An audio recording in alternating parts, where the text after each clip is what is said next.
2, 1. Mesdames et messieurs, nous sommes ici dans le centre de compilation, en même temps de suivi des résultats pour le compte de cash CAP pour les changements. Nous sommes venus travailler avec nos informaticiens, avec tous nos techniciens, avec nos experts, avec les résultats qui nous viennent des centres, des bureaux de vote de nos témoins. Nous commençons d'abord par les cas des irrégularités. Il y a beaucoup de cas d'irrégularité à déplorer sur l'ensemble du territoire national. Je ne vais pas les énumérer tous, mais les cas de témoins chassés des bureaux représentent sur l'ensemble du territoire national, en ce qui concerne le cash, près de 80% de nos témoins ont été chassés. Et si nous avons aussi quelques résultats, c'est grâce à la stratégie que nous avons mise en place. Parce que nous avions des témoins cash, mais en même temps nous avions des témoins qui portaient d'autres labels. Et donc nous avons les résultats. Nous avons des cas où le vote a été tout simplement interrompu. C'est-à-dire, après 1 heure de vote, on se rend compte que le candidat de la majorité est en train de perdre. Lamentablement, on vient interrompre en tirant des bombes lacrymogènes. Je vous épargne de citer des villes ici comme Lungo et partout ailleurs. Il y a des cas où on n'a pas tout simplement organisé des élections. Et à titre illustratif, sans citer de nombreux cas dans l'arrière-pays et dans les autres villes, je prends le cas de Saint-Raphaël, où seulement 2 bureaux ont fonctionné sur plus d'une quinzaine. Et la population a dit elle-même organiser son vote en plein air avec les cartes d'électeurs et des bulletins fabriqués sur place. C'est déplorable. Il y a des cas où il n'y a pas eu de machine à voter. Il y a des cas où le chef de centre a prétexté oublier le mot de passe de la machine à voter. Et ces cas sont nombreux. Il y a des cas où les machines n'ont pas tout simplement démarré. Il y a des cas où les machines ont démarré, mais donnent des numéros en désordre, ne reconnaissent pas les listes.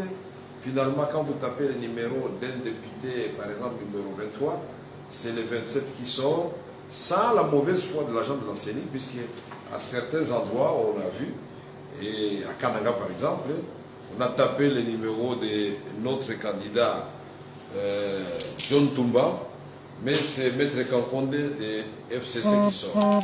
On a dû faire venir l'OPJ et les autorités de la place. Finalement, la dame de la CENI a dit bon, que c'est elle qui avait commis des erreurs. Bon, on accepte. Mais n'empêche que cela pose problème. Mais nous n'allons pas vous énumérer tout ça, mais ce qui fait mal, c'est qu'au moment où nous vous parlons, les éléments de l'ordre public se sont transformés en éléments de désordre parce qu'ils ont envahi des bureaux de vote ici à Kinshasa, à l'intérieur, à Lubumbashi, partout, pour qu'après le dépouillement, finalement, les gens soient dispersés et que les témoins sortent des bureaux pratiquement sans PV. Donc, chers compatriotes, ne soyez pas étonnés de voir que la plupart des témoins seront sans PV. Heureusement qu'ils ont photographié les documents, les dépouillements à l'intérieur, mais la copie qui leur était destinée conformément à la loi, trop peu auront ces copies-là. Ça, ce sont des cas, des irrégularités, des cas de manquement, mais les cas les plus graves, c'est les cas signalés à Walungu, où un agent de la CENI s'est mis à voter le candidat numéro 13, voter les députés de FCC. Finalement, la population n'a pas supporté. Le policier qui a voulu barrer la route à la population pour aller corriger l'agent de la CENI a trouvé la mort. Et l'agent lui-même de la CENI a été aussi tué, ce que nous déplorons. Mais en représailles, on a tué des électeurs. Ce qui fait qu'à Wallonie, il y a eu 4 morts que nous regrettons amèrement, qu'on aurait pu éviter.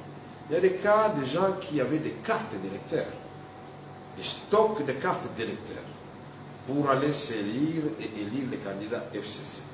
On l'a vu à Bukavu, on l'a vu à Walungu et dans beaucoup d'autres villes.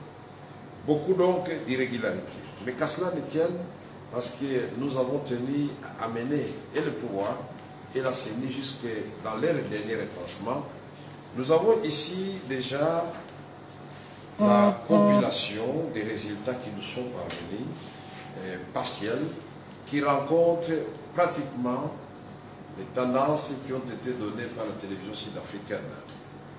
Nous sommes là avec Fatih autour de 44%, sur des données qui représentent 30%, je dois être sincère, parce que là on n'a pas encore tout vu.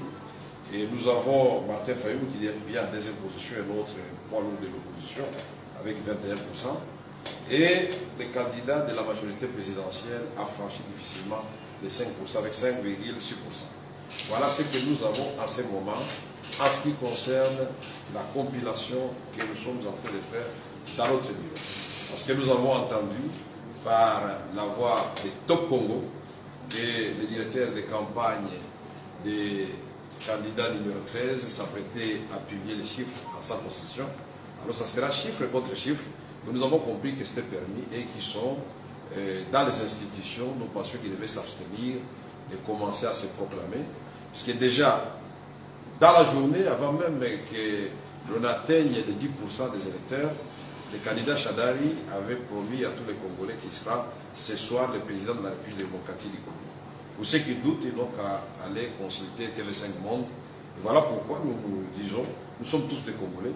S'ils l'ont fait, alors je suis directeur des campagnes du président Félix Tshisekedi, alors que nous voulions attendre, comme tout le monde. Nous pensons que c'est ça finalement la nouvelle formule. Au fur et à mesure, chers compatriotes, nous allons vous donner les tendances qui se dégagent. Au stade actuel, avec les 30% de données à notre disposition, c'est Félix Tshisekedi qui est en train de gagner.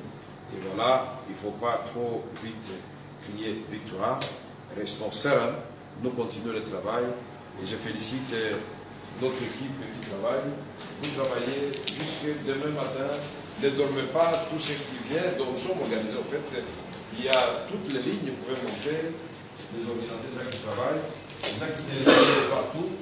Et on a divisé le pays en 3 zones géopolitiques. Donc, vous avez le téléphone de tous ceux qui appellent de l'Est, de tous ceux qui appellent de Kinshasa et de tous ceux qui appellent de l'Ouest. Et voilà là, on vous appelle d'où? Mais là, voilà une démonstration. On m'appelle... Vous pouvez mettre le volume, peut-être on va entendre. Voilà. On m'appelle depuis le Bas-Congo. Le Bas-Congo, oui. Oui. Vous demandez-lui qu'est-ce qu'il veut vous dire? En fait, on me fait le résultat des Songololo. Oui. On met dans le bureau du président, en fait, le bureau de vote et le président Félix qui arrive en tête. Et également, on me fait le résultat des 4 bureaux. Non, le président Félix et les autres candidats. En fait, c'est Fayoulou qui vient en 2e position. Et avec le premier bureau, le bureau 1022, le président Félix sur 500, en fait 500 votants.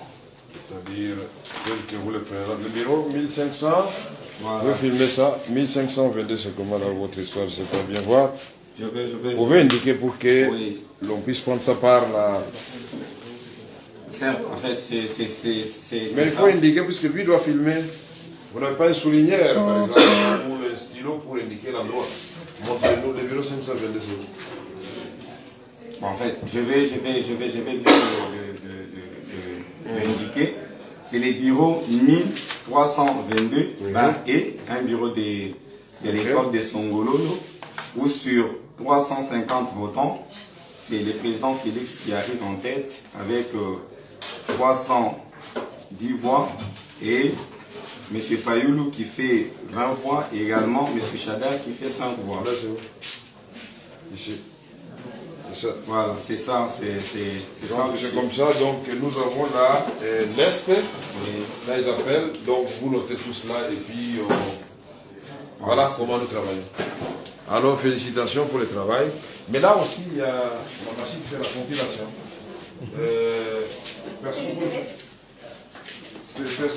Personne pour nous faire la démonstration ici. Il est de l'autre côté là-bas. Oui, il est de l'autre côté. Ah, en train d'imprimer les documents compilés. Et venez, on va voir les documents, peut-être qu'on l'a déjà imprimé. Christian, les documents, montez comme ça, on peut voir les quelques pages que vous avez déjà. On est au délai que nous avons. Voilà. Donc nous avons tous ces résultats-là qui sont en train de tomber. Là c'est Kinshasa. Là c'est Mweneditu, je vois. Là je vois.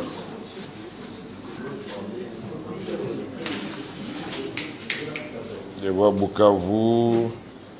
Je vois Kamaï. Mweneditu, Lukunga, Chikapa, Bukavu, Mwamba. C'est plusieurs pages en fait, c'est tout un syllabus. Voilà le travail. Alors, chers compatriotes, merci beaucoup. Et à la prochaine édition, puisque nous vous tiendrons régulièrement au courant de notre propre compilation ici. Merci.